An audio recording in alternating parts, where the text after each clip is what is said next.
huesos que aquí estamos, por los vuestros esperamos. Así reza la leyenda de bienvenida a la capilla de los huesos de Évora.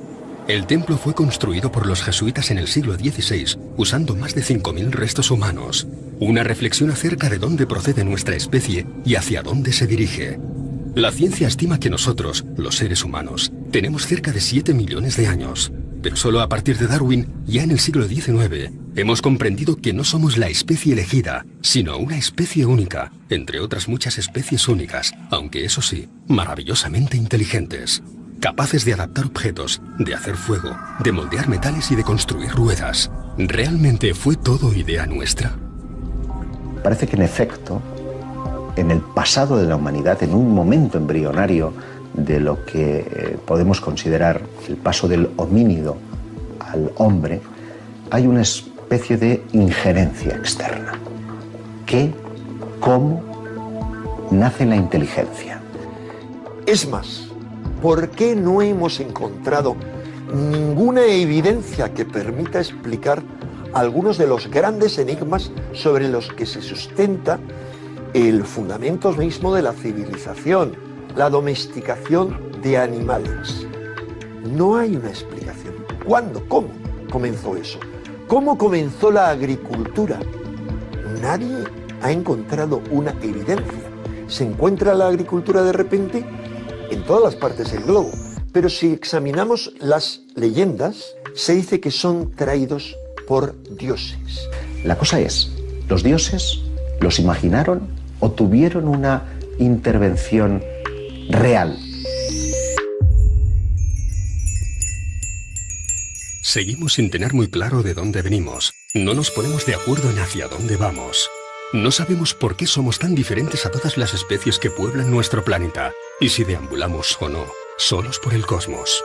En momentos muy concretos de la humanidad ha habido esas inteligencias no humanas que sí han intervenido de forma activa en ese devenir. El mero hecho de que haya un eslabón perdido. Sí, la ciencia nos habla de un eslabón perdido, pero es inidentificable, no se sabe qué es.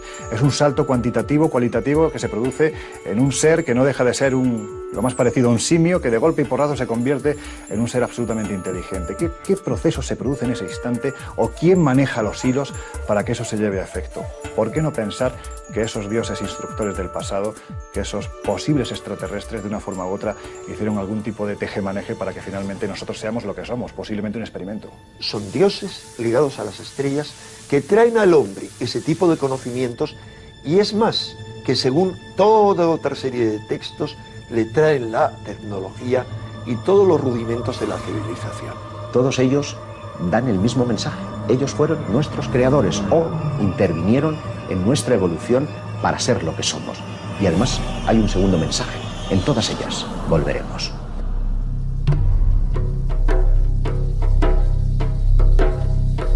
Desde el norte de Portugal y Galicia hasta el Levante peninsular, encontramos una de las manifestaciones artísticas más representativas de la Edad del Bronce, los petroglifos. Existe la posibilidad de que el hombre de la Edad del Bronce conociese el universo que nos rodea, miles de años antes de conocer el telescopio.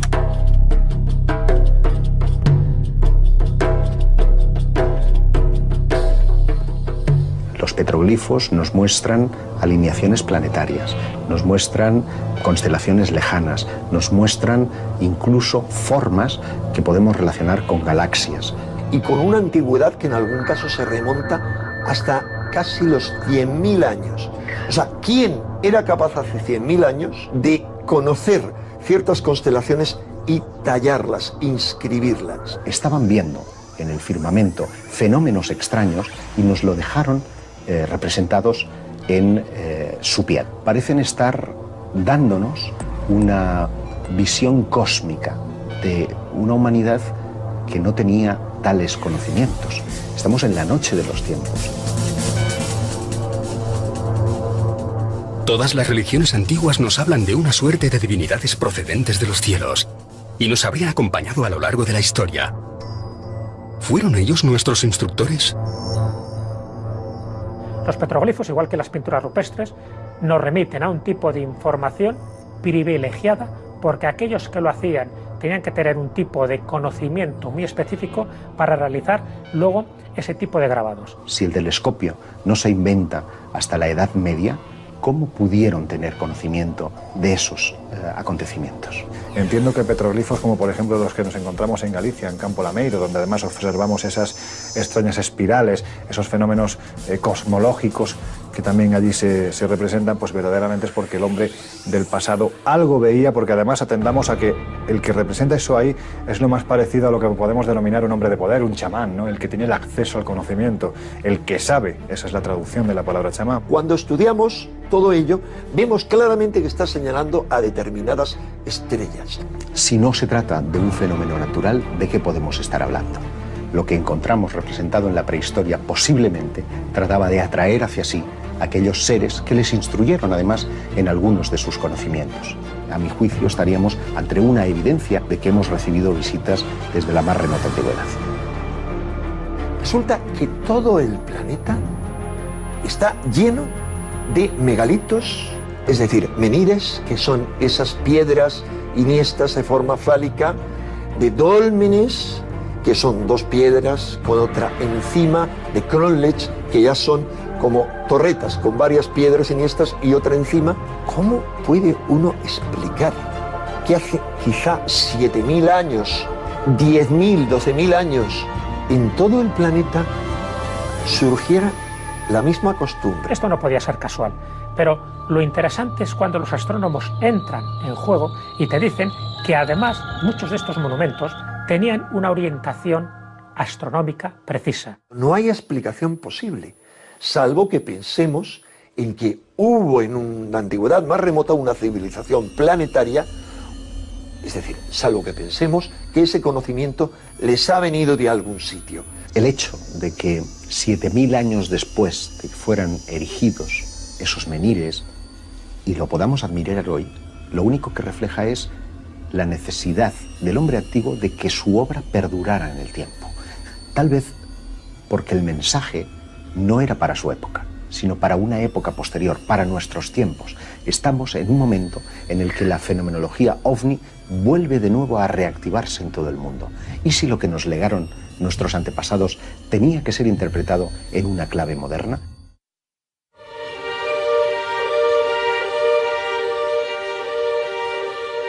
El fenómeno ovni está interaccionando con el ser humano desde que el hombre es hombre, o incluso pudo llegar a participar activamente en su creación.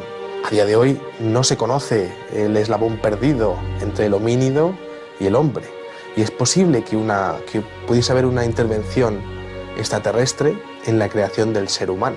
¿Cómo nació la vida? Todavía no está claro. Los biólogos, los microbiólogos todavía no tienen demasiado claro cómo se generó la vida en la Tierra. Que viene a decir que, bueno, la vida se creó a partir de elementos inertes de forma aparentemente casual. El propio descubridor de la estructura del ADN, Francis Crick, fueron James Watson y Francis Crick, dos científicos, ambos siempre se mostraron muy sorprendidos por la complejidad de nuestro ADN, y el propio Francis Crick, Premio Nobel de Química por el descubrimiento de la estructura del ADN, el padre de la moderna genética, uno de los grandes hallazgos de la historia de la humanidad. Su teoría es bien clara: la vida solo pudo venir a bordo de una nave extraterrestre.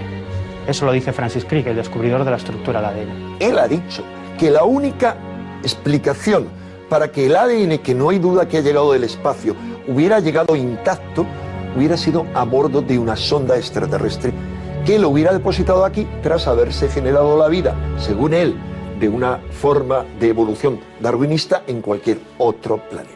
Hay otros astrofísicos de gran nivel, me estoy acordando por ejemplo de Michael Behe, por ejemplo, un microbiólogo muy reconocido. Hay una serie de elementos microscópicos que son máquinas genéticas, es decir, que son máquinas con su motor, con su rotor, con sus anillos rotatorios.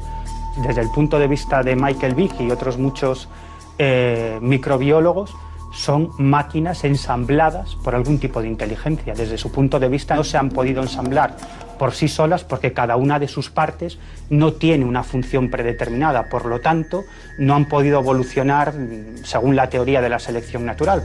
La única posibilidad es que exista algún tipo de inteligencia que en un pasado remoto haya ensamblado lo que ellos llaman máquinas moleculares.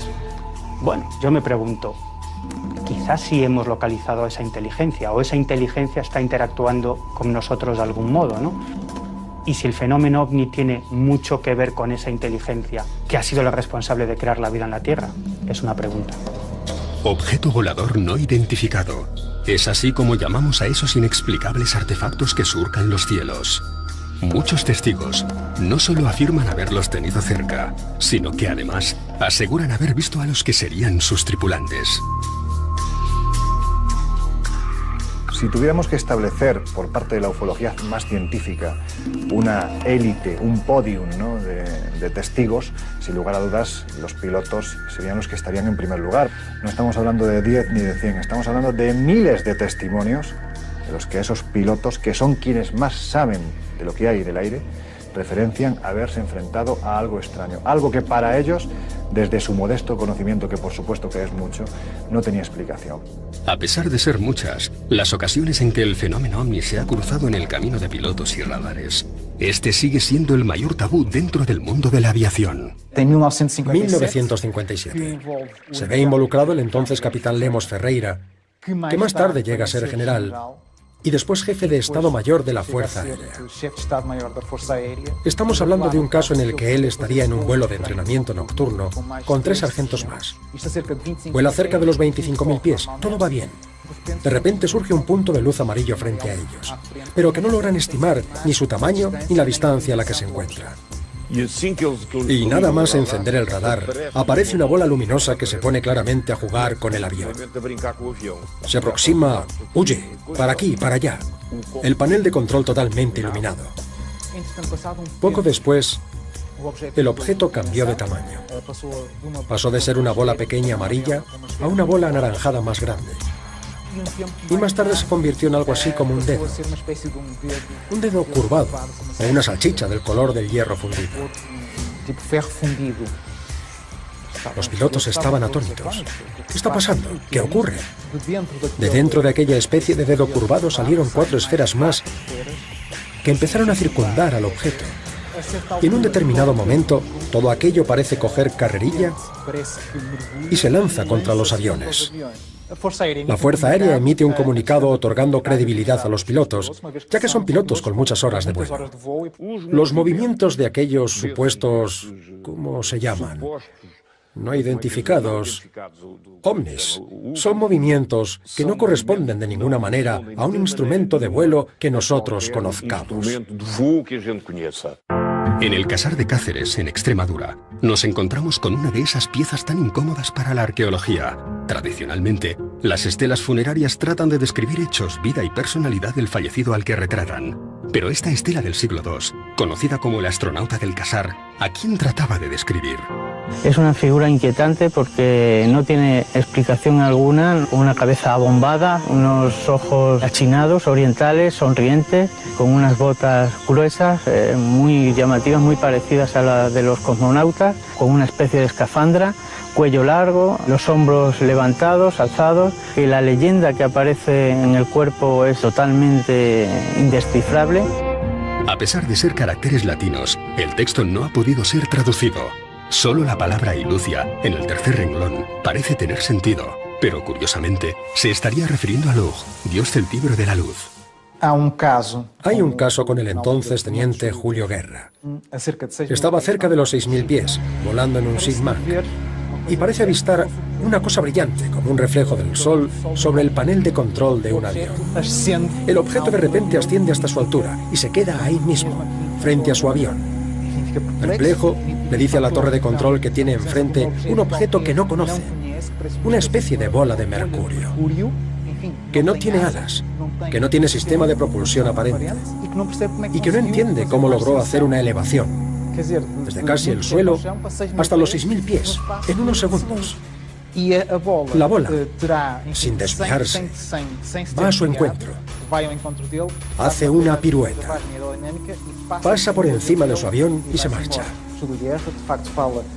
Julio Guerra habla de una esfera de mercurio plateada que tenía 2 partes, plateada en la parte superior y rojiza en la de abajo, que tendría un ecuador con varias lucecitas parpadeando. Hay casos más espectaculares, ¿no? El caso protagonizado por Juan Ignacio Lorenzo Torres en los años 60, un piloto de Iberia que se encuentra frente a un objeto que se posiciona a escasos metros de la carlinga del avión y con el que llega a entablar algún tipo de comunicación. Me dijo el segundo, lo tengo a la vista, está ahí, está ahí. Y cuando miramos hacia afuera, vimos una luz impresionante, que era como un balón con dos luces laterales, que venía a rumbo de colisión. Yo siempre lo cuento, pasamos miedo físico. Y de repente, a 10 metros, se nos paró. A 10 metros. Invirtió la velocidad, se la hizo ya marcha atrás. El avión de pasajeros que comandaba Juan Ignacio pasó más de 10 minutos frente a aquel objeto. Tras intentar comunicarse por radio en distintos idiomas y no obteniendo respuesta, piloto y tripulante parecen ponerse de acuerdo y llegan a establecer un diálogo. Fue cuando yo establecí un código muy sencillo. Entonces encendí las luces de mi avión, las enciendo y los apago. Esto significa sí. Ahora lo voy a hacer 2 veces. Las apago, las enciendo 2 veces y significa no. Juan Ignacio describe aquel objeto como un ojo cubierto de venas grisáceas con 2 luces laterales más pequeñas. Estas cambiaban de color y tamaño, respondiendo al código previamente establecido. Es que aquello parece que quería mostrarse ante ellos e incluso jugaba con ellos y es más, quería hacer una demostración de fuerza, ¿no?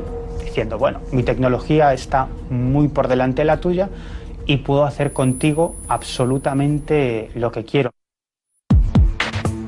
Si no son humanos, ¿quién tripula estos artefactos? ¿Realmente proceden de otros planetas? No se comprende sino por qué esa obsesión excesiva de los antiguos por las estrellas. Ahora hace falta abrir las mentes. ¿Son estas representaciones las mismas a las que hoy llamamos ovni? De ser así, nuestros antepasados no solamente observaron los mismos fenómenos aéreos que describe la ufología actual, sino que también habrían inmortalizado en sus pinturas a sus tripulantes. No solo aparecen este tipo de figuras ovaladas, sino que también aparecen seres, figuras antropomorfas, donde le salen rayos de la cabeza, o donde tienen una fisonomía bastante extraña, o parece que tienen gafas o una escafandra. Lo que nos parecen cascos, o incluso lo que podríamos identificar con platillos volantes.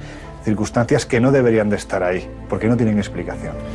Porque estás viendo no solo representación de seres que no se corresponden para nada con los clanes tribales que habitaban en aquel entonces, que aparentemente son sus dioses, que aparentemente someten a los pueblos, que aparentemente los maltratan, incluso se realizan sacrificios para, en fin, saciar la sed de sangre de estos dioses que siempre vienen de las estrellas. Esto es lo que nos dicen los mitos. Del mismo modo que pintaban un bisonte porque querían cazar un bisonte, a lo mejor estaban pintando lo que nos parece un platillo volante para atraer a sus dioses. Parece ser que el hombre ya veía algo y lo quería imitar. Pues es posible que nos encontremos ante esta posibilidad. Algo ocurrió hace 40.000 años que está muy relacionado con un despertar espiritual, que está muy relacionado con un despertar evolutivo. Si atendemos a lo que ahí hay representado, que nada o casi nada tiene que ver con lo humano, más bien con lo divino de aquel tiempo, la pregunta es lógica, ¿no? ¿Qué es lo que vio el hombre de ese tiempo para representarlo con tanto detalle? Pues es algo que hoy en día la ciencia y la historia es incapaz de explicarnos. Pero ahí está. Cada vez son más los investigadores del fenómeno ovni que ven indicios de una presencia extraterrestre que habría acompañado al ser humano desde su nacimiento como especie. Cada vez toman más fuerza las teorías que hablan de una suerte de divinidades que no solo nos visitan hoy en día, sino que nos habrían tutelado, instruido o incluso creado hace miles de años. Si hay registros arqueológicos que nos muestran fenómenos desconocidos, con formas antropomorfas, con objetos que parecen representar lo que hoy llamaríamos platillos volantes, y los primeros vuelos de la humanidad son a principios del siglo XX, ¿quién volaba entonces? Que es la actividad de los antiguos astronautas, de gente que pudo llegar a este planeta y que instruyó a nuestros antepasados, sobre todo en ciertas zonas geográficas, sobre determinadas claves o determinados conocimientos para que dieran ese salto evolutivo y tuvieran la capacidad de hacer construcciones increíbles o sencillamente de tener una cosmovisión totalmente distinta. En el pasado se les llamaba dioses maestros, era gente que venía siempre de arriba, de los cielos, a los que se quería y se temía a partes iguales. Si atendemos a lo que nos encontramos en ese pasado a nivel constructivo, arquitectónico, de conocimiento astronómico, pues da la sensación de que esa gente no venía con ello aprendido, sino que alguien les instruyó. En mi opinión, empiezan a visitarnos desde que el hombre es hombre. Eventuales contactos, que el Homo sapiens sapiens, o si queremos el aún no sapiens sapiens, tuvo con eventuales inteligencias que pasaron por aquí. Son preguntas y quedan abiertas.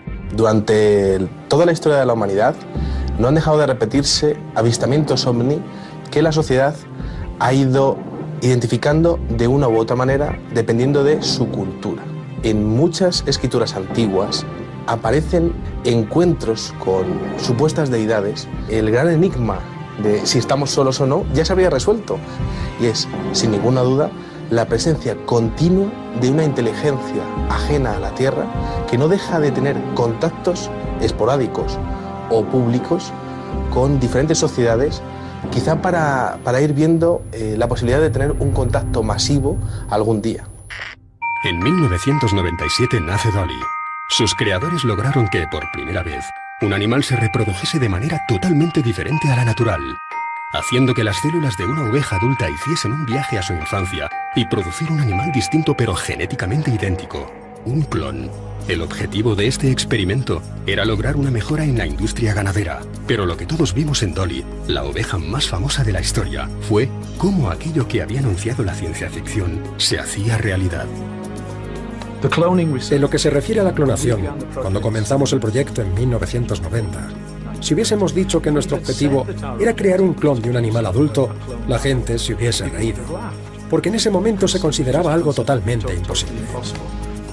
La electricidad, los viajes submarinos, el rayo láser o las naves espaciales eran, hasta hace poco, creaciones imposibles de la ciencia ficción. Pero el ser humano tiene la maravillosa capacidad de hacer realidad todo aquello que intuye que pueda serlo. Y cada vez son más los que intuyen que la prueba definitiva de que hay vida inteligente fuera de nuestro planeta no tardará en llegar. Somos muy diferentes, demasiado diferentes al resto de especies que pueblan nuestro planeta. ¿Pudo ser esta la causa de que alguien venido de otro lugar se fijara en nosotros?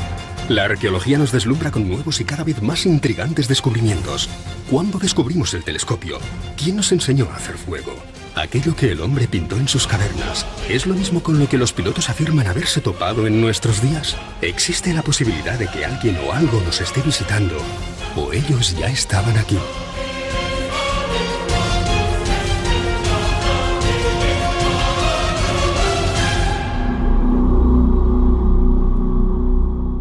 Examinamos las leyendas, se dice que son traídos por dioses. La cosa es, ¿los dioses los imaginaron o tuvieron una intervención real?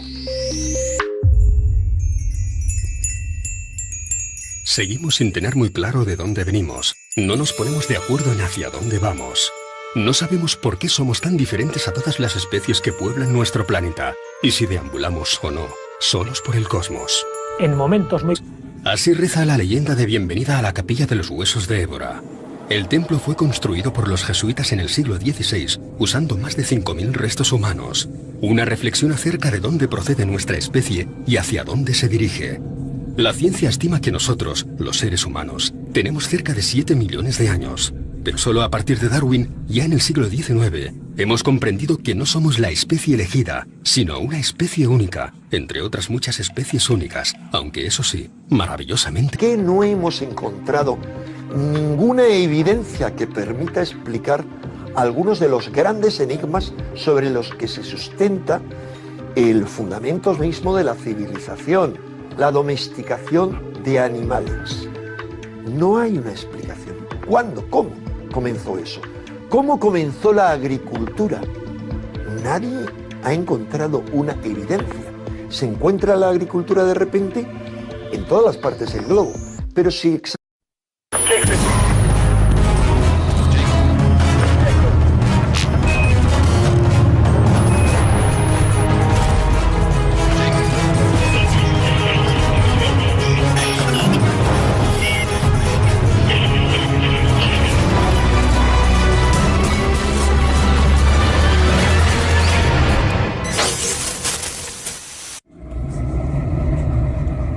Los huesos que aquí estamos, por los vuestros esperamos, inteligentes, capaces de adaptar objetos, de hacer fuego, de moldear metales y de construir ruedas. ¿Realmente fue todo idea nuestra? Parece que en efecto, en el pasado de la humanidad, en un momento embrionario de lo que podemos considerar el paso del homínido al hombre, hay una especie de injerencia externa. ¿Qué? ¿Cómo nace la inteligencia? Es más, ¿por